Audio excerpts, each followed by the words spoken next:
Hi everyone, welcome to my channel. My name is Thirumavalavan Srinivasan. In this video, I will show you how to migrate MySQL database to AWS Aurora using AWS Database Migration Service. Let me quickly introduce about myself. My name is Thirumavalavan Srinivasan. I have over 18 years of IT industry experience. I'm also an AWS community builder. Currently, I hold 11 AWS certifications. These are the 11 valid AWS certifications that I currently hold. I was also an ex-AWS partner AIML Black Belt, and I was also an ex-AWS partner ambassador. I think that's enough introduction about myself. Let's quickly look at AWS Database Migration Service. AWS Database Migration Service helps you migrate databases to AWS quickly and securely. The AWS Database Migration Service can migrate your data to and from most widely used commercial and open source databases. The source databases remains fully operational during the migration, minimizing downtime to applications that rely on the database. Now let's look at some of the AWS DMS use cases. First, homogeneous database migrations. We can use AWS DMS for homogeneous or heterogeneous database migrations. We can create migration tasks with connections to the source and target databases, then start the migration with the click of a button. AWS Database Migration Service takes care of the rest. Heterogeneous database migrations. We can use AWS schema conversion tool to convert the source schema and code to match that of the target database, and then use AWS Database Migration Service to migrate data from the source database to the target database. Database consolidation.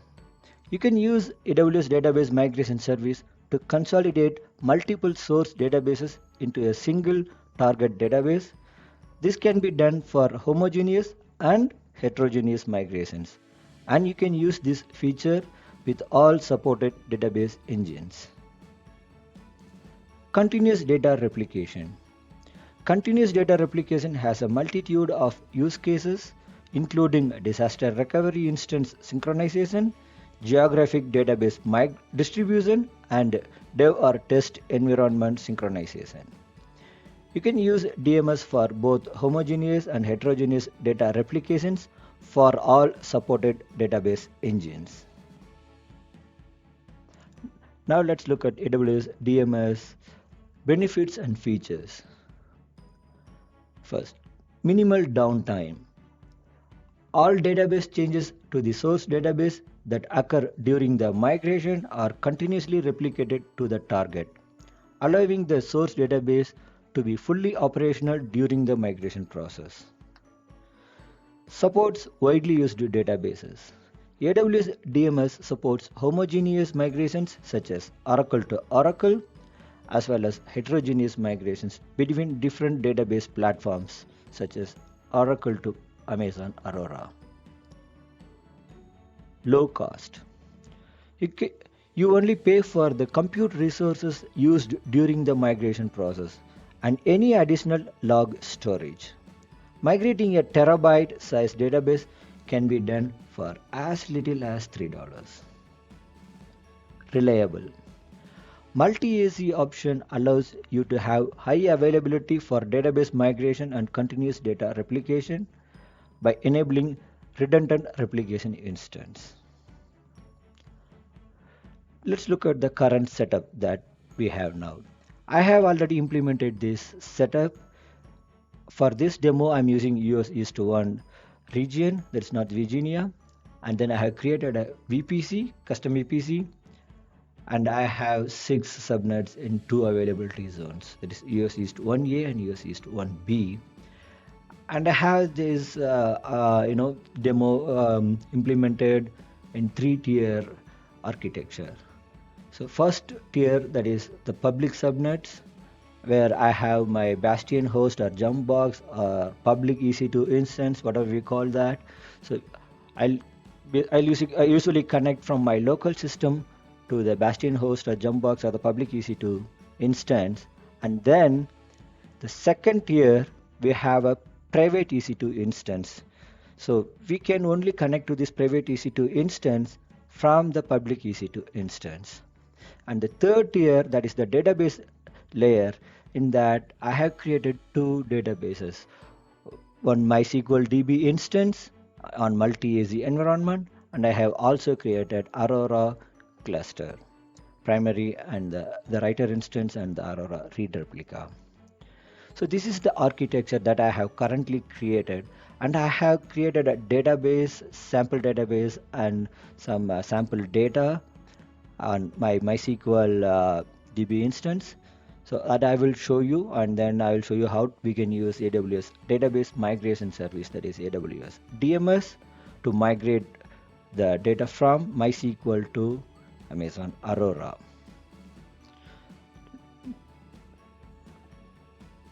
This is the AWS DMS architecture.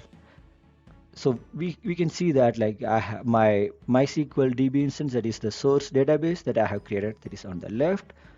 Amazon Aurora is on the right, that is the target database instance. So this is basically the AWS DMS database migration service architecture. So for this, we need to create a replication instance, that is a compute instance, and then we need to create source endpoint and target endpoint. Once we are done with that, we need to create a database migration task, and then that will help you, migrate the data from a database from MySQL to Aurora. Now let's quickly log into the AWS console, and let me walk you through the process. I have now logged into AWS Management Console. I'm in the console home. And if you see, I'm in North Virginia region, that is US East 1. And let's go to VPC and show my current architecture that I had shown, the current setup. I have just created the favorites here. Like, if you don't have, you can just type the services that you want, and that would, you can just select it. But I have just created a favorites for the services that I frequently use. Here in the, you can see that. And also the recently visited services would be listed here.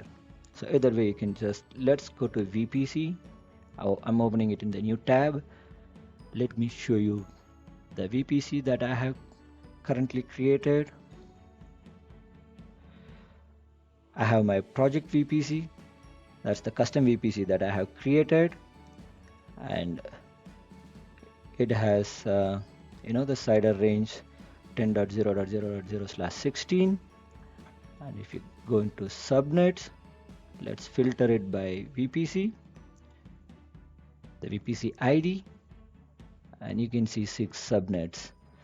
And you can see that, like, public 1 and public 2 subnets, that is the tier 1 where our public EC2 instance is created, and private 1 and private 2, these are the subnets. This is for the application layer where our private EC2 instance has been created, and private 3 and private 4 are the subnets, that is tier 3 where the database engines are created for DB level.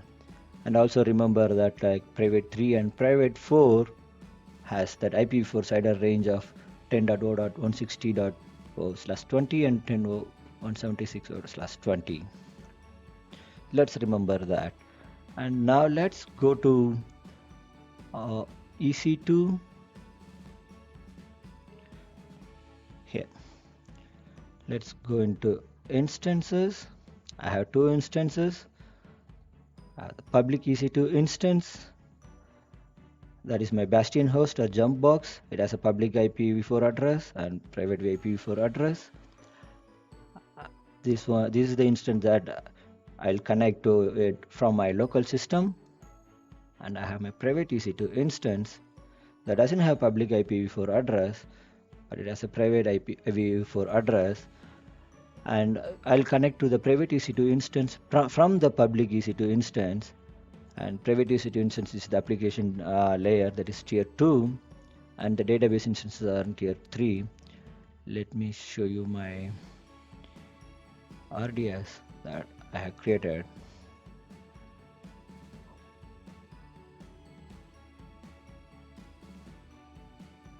I'm on RDS management console. Let me click on databases. I have my MySQL RDS DB instance that's created, and if you see that it is created on a ES East 1 and it is not publicly available accessible.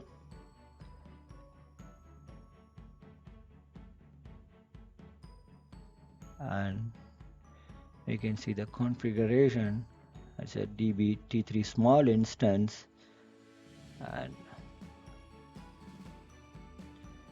I have multi-AZ enabled. Secondary zone is East 1B. Now let's go back to the databases and show you the Aurora DB cluster that I have created. So I have created Aurora database instance, one writer instance and one reader instance, and 2 availability zones. So let's connect to the database and let me show you the databases that I have created on the MySQL DB instance. If you need more details on how to create VPC and the MySQL DB instances Aurora DB cluster, I have a separate video for that. I'll give you a description for that video in the link. Please check that out. So it will help you understand the basic VPC and the different components and how we can create that VPC and database instances on the custom VPC. Now let's go to a partition. I have actually opened 2 of them, but first I need to I have connected to the public EC2 instance. Let's get the IP address for the private EC2 instance that we need to SSH. Let's copy the private IPv4 address for the private EC2 instance, and let's SSH as EC2 user.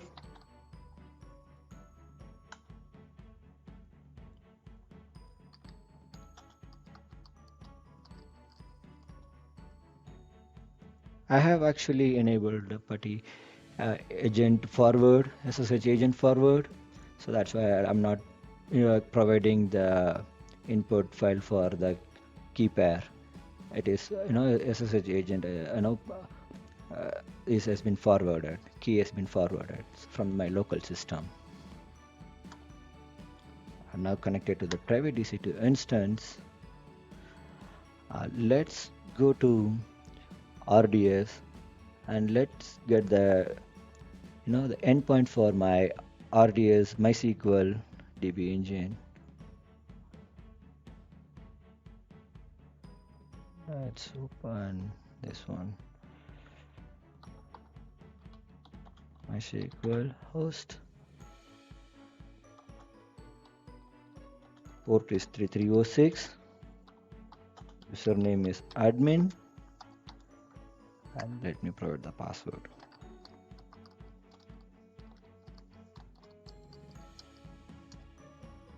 I have now connected to my MySQL DB instance.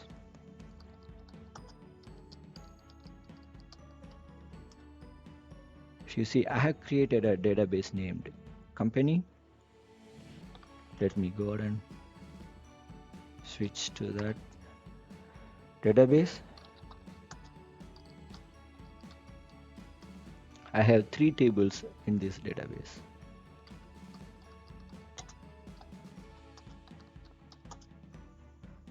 Let's see one by one.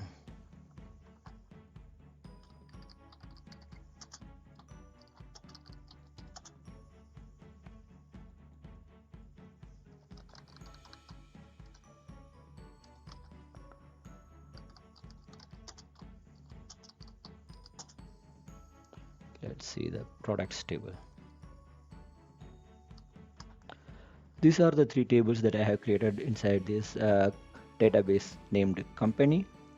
So I'll show you how to migrate the database from MySQL to Aurora.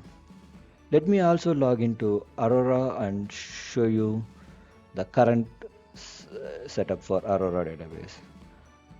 Let me get the endpoint.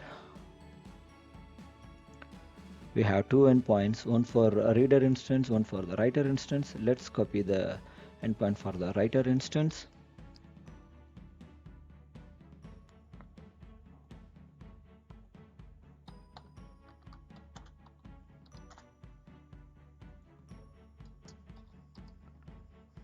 Let's get the port first. It's 3306.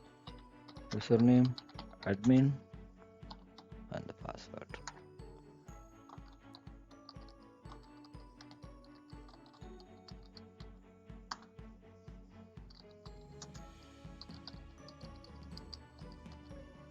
If you see, I don't have any database named company here that is created in my Aurora cluster. I'll show you how we can do that, migrate it from MySQL to Aurora using AWS Database Migration Service. Let's open Database Migration Service in a new window.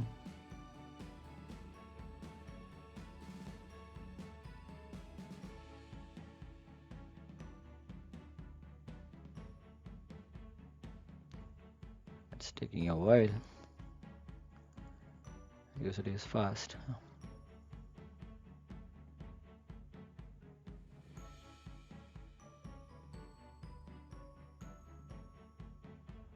Looks like some problem with connection. Let me try again. Yep, it's connected. And we are in the AWS Database Migration Service dashboard. I'll just show you the database migration task. We don't have any replication instance, we don't have any endpoints, we don't have any subnet groups. So let's first start with creating the subnet groups. This is similar to the subnet group that we create for database engine. So this will tell us where the database migration service, the replication instance is created. That's the compute resource. That is, we need to define where the replication instance is created. It's better to create it in the same subnet where the database engine is there, so for good connectivity. Otherwise, you need to ensure that NACL or security group allows the access connection from the replication instance to the DB instance. So let's go ahead and create the subnet group. Let's name it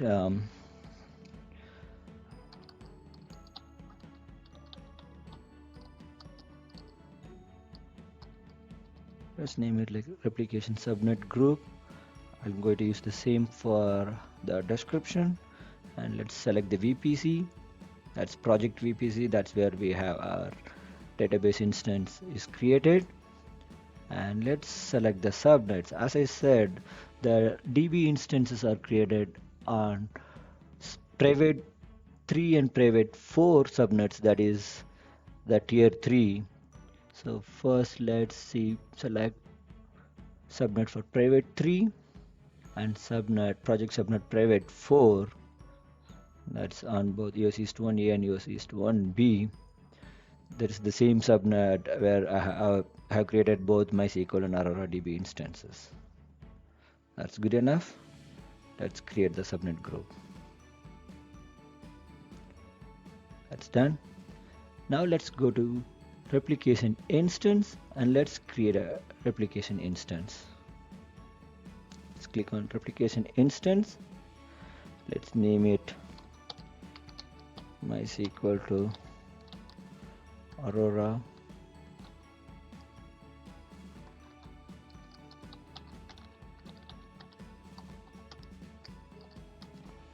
MySQL to Aurora replication instance. I'm just going to use the same for the description here. and instance class, I think DMS T3 small is more than enough for our small database. You can just, you can select the one that is appropriate to your scenario. And the engine version is 3.4.7 and allocated storage is 50 gig. That's more than enough. And let's select the VPC, that's project VPC. And if you need multi-AC environment for the DB instance, you can select that. So we will have active instance that is created on one availability zone, and the secondary instance will be created on the another availability zone. That helps, fault tolerance. But for our demo, we don't need it. We can just select dev or test workload, and that will be single availability zone. That's more than enough. And we don't want that to be publicly accessible. Anyway, we are creating it on our private subnet. And let's just quickly look at the advanced security network configuration. Since we have selected our project VPC and by default it has selected the subnet group that we have just created, replication subnet group, and I don't have any preference on the availability zone. And for the VPC security group, let's use RDS DB security group. This is the security group that I use for the DB instances. So let's use the same, and just let's use the default KMS key, and I'm not going to change anything here. We are good. Let's go ahead and create the replication instance. It's going to take a while. I'm going to pause my video and come back once the replication instance is created. Hey, now that replication instance has been created, you can see the status, it shows available. Let's go to endpoints. Let's create endpoints. First, let's create the source endpoint, and let's select the RDS DB instance here. Now, our RDS instances are showing here. First, let me select my MySQL RDS DB instance. That's my source instance. Endpoint identifier is RDS DB, MySQL RDS DB instance. Source engine is MySQL, and access to endpoint database, I haven't set up AWS Secrets Manager for this one, so I'm going to provide access information manually. So this is the server name, and the port 3306, username is admin. Let's give the password here.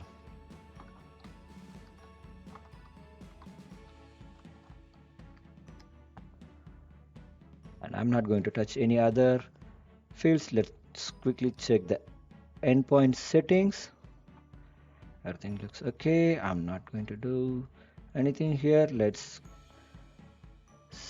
Our VPC project VPC is selected, and this is that replication instance that we are going to use, that is going to be connected to the source endpoint.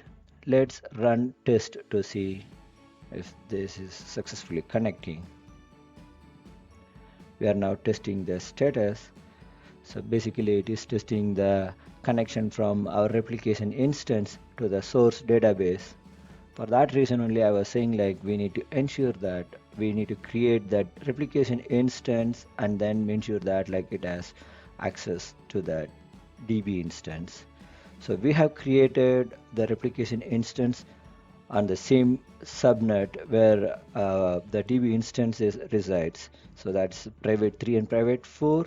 That's the subnet group that we have used, and we have used the same security group that we have used for our DB instance. So that is RDS DB security group.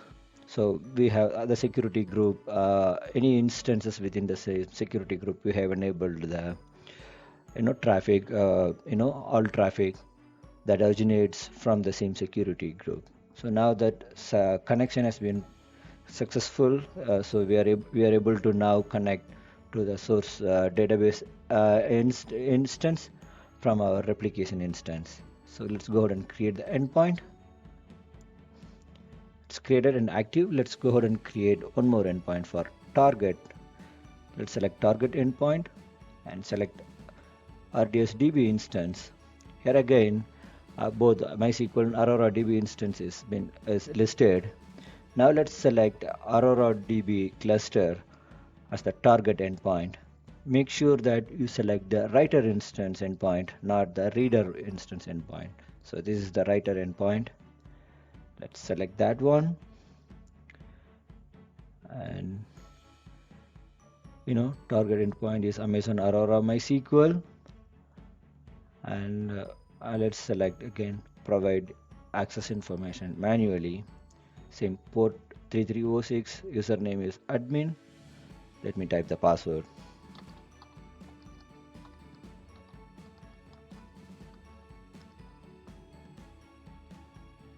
And everything else is okay, and I'm going to just test the connection here.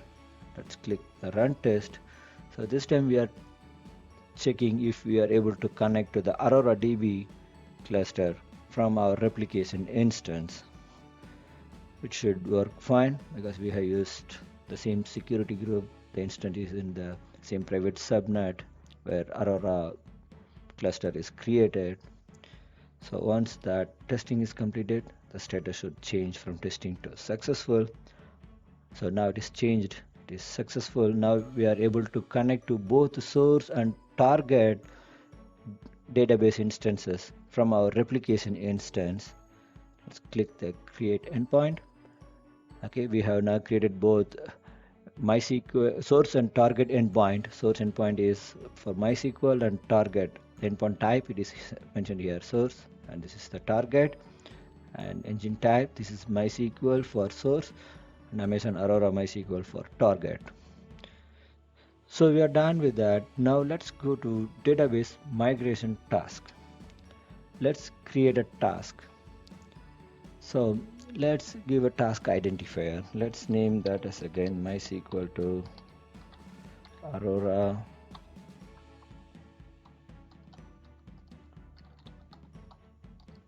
migration task, and I'm going to use the same for the we don't have a description. Okay, let's select the replication instance, that is MySQL Aurora replication instance, and source database endpoint, that is MySQL RDS DB instance, target database endpoint, that is Aurora DB cluster instance 1, migration type, there are 3. One is migrate existing data, and we can just migrate it one time, be done with that, or we can just migrate existing data and replicate ongoing changes. So this is like, we can just keep change data capture. So first we migrate from MySQL to MySQL to Aurora, and then if there is any, if we keep modify the MySQL, and then that changes also will be captured, and then it will be migrated to Aurora. That is like, ongoing migration. It's like we can keep the replication, we can keep both MySQL and Aurora if we want to keep both of them in sync. Whatever the changes that we make in MySQL, if you want that to be replicated on the Aurora, we can select this option for migrate existing data and replicate ongoing changes. Or if we have already migrated from MySQL to Aurora, and we just need to do the replicate the changes after the migration. So we just need to capture only the change data that has happened after the migration. We can select the third option, replicate data changes only. But for our scenario, I'm going to just select migrate existing data, and I'm going to leave everything as default. I'm just saying like drop tables on the target. Actually, we don't have that database or table on that target instance. You saw that like in the Aurora cluster. And here for including large object columns in the replication, we can say full lob mode, or don't include lob columns, or limited lob mode. So if you select don't include lob columns, that will be faster, migration would be faster. But if you do full lob mode, it will be a little slower, but I only have some sample data in it. So even if I select full lob mode, it's not going to make any difference. But let me just select don't include lob columns here. But if you use limited log mode instead of full log mode, the migration will be faster comparatively compared to the full log mode. But for now, I'm just going to select don't include log columns, and I'm going to select enable validation. So if you enable validation in a real life scenario, the migration would be a little slower because it has to migrate and then validate it from this with respect to the source database. But since we have only some sample data, we can select that it would still be faster. So I'm not going to select logs, and let's quickly check the advanced task settings, and everything looks okay. I'm not going to change anything. And under table mappings, let's selection rules, let's select a rule, add new selection rule, click on it. And for the schema, select enter a schema. For source name, if you remember my schema or database that I have created on my MySQL, it's company, and from in that we have 3 tables. Let me bring up my partition here. Okay, I need to reconnect. I have connected to my public EC2 instance. I need to connect to my private EC2 instance. And now let's connect to my MySQL database here.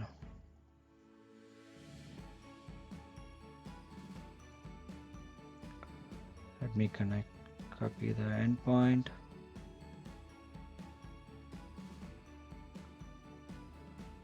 It's copied it twice.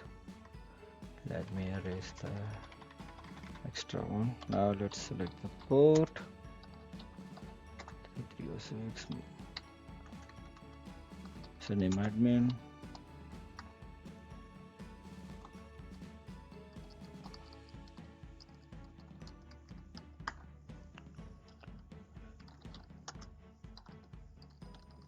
If you show the databases, I have company. Let me use.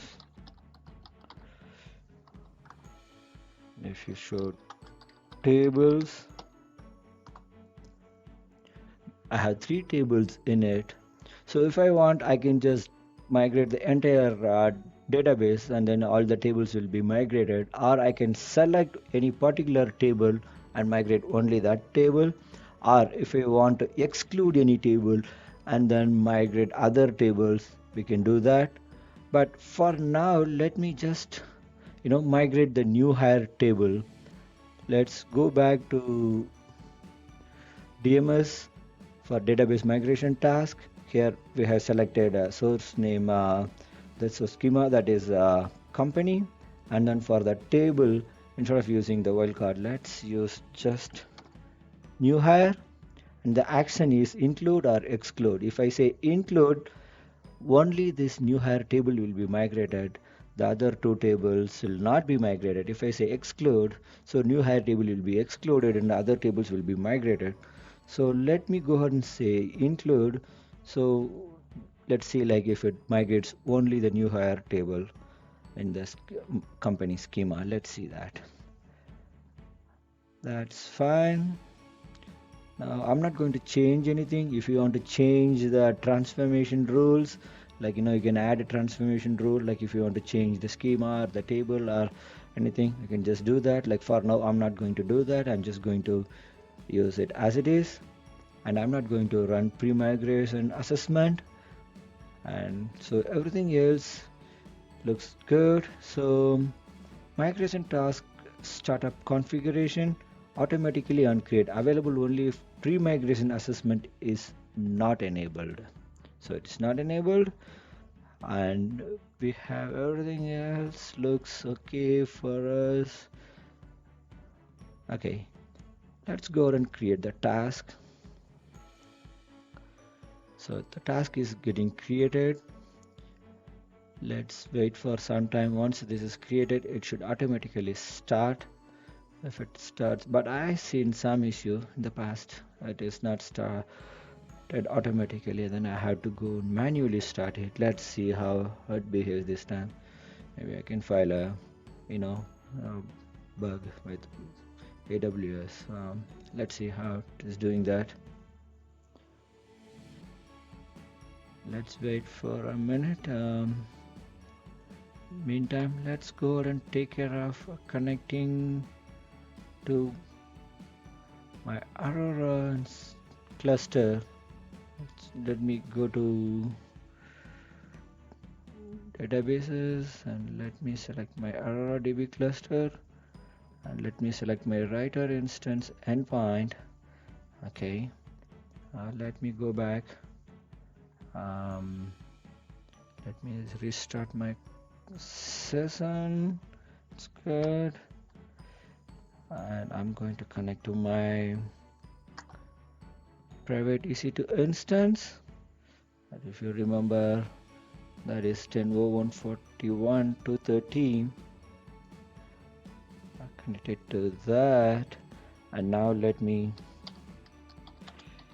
connect to my Aurora DB cluster, and the port is 3306. Admin.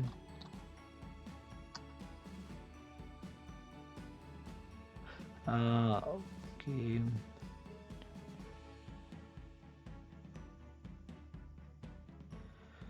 Let me go and I did a mistake here for password. It's lowercase p.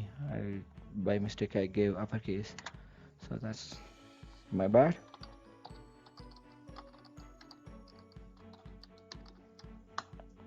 Now I have connected to my Aurora.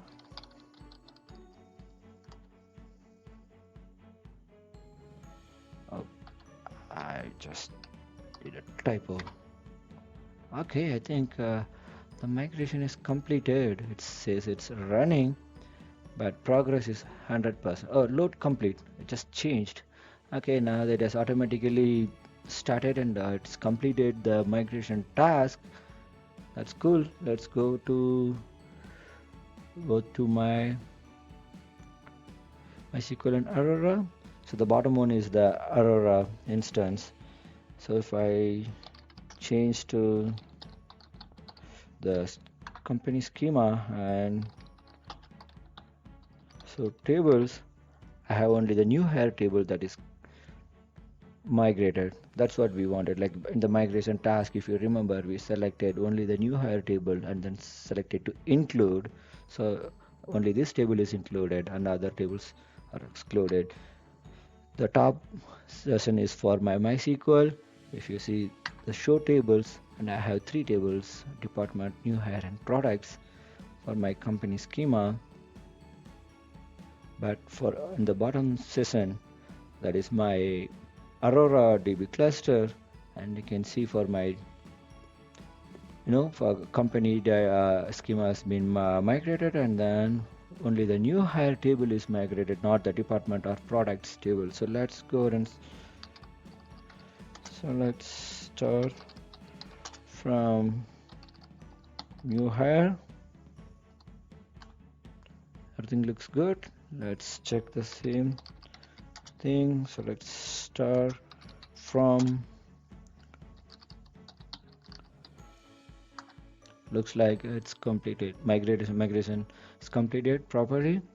And if you remember, we have enabled the validation as well.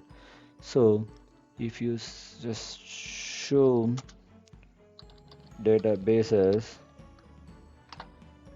and we have a new one created, it's called AWS DMS Control. If you show here, we don't have that, and this is created only on the target cluster, target database instance or cluster on Aurora. This is because we have enabled the validation. So if you encounter any validation errors, we can check this one. This is easy. You can use the following command. Oh, let's copy it, paste it 2 times. Okay, it's an empty set. What it means is we don't have any validation error. If there was any validation error during the migration or after the migration, that will be listed here. So our migration is completed and the validation is succeeded, and it's perfectly fine.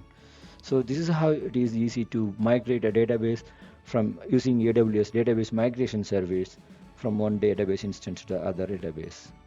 So I think you would have find this video useful, and if you have any questions, please let me know in the comments. Thank you so much. See you in my next video. Thank you. Bye bye.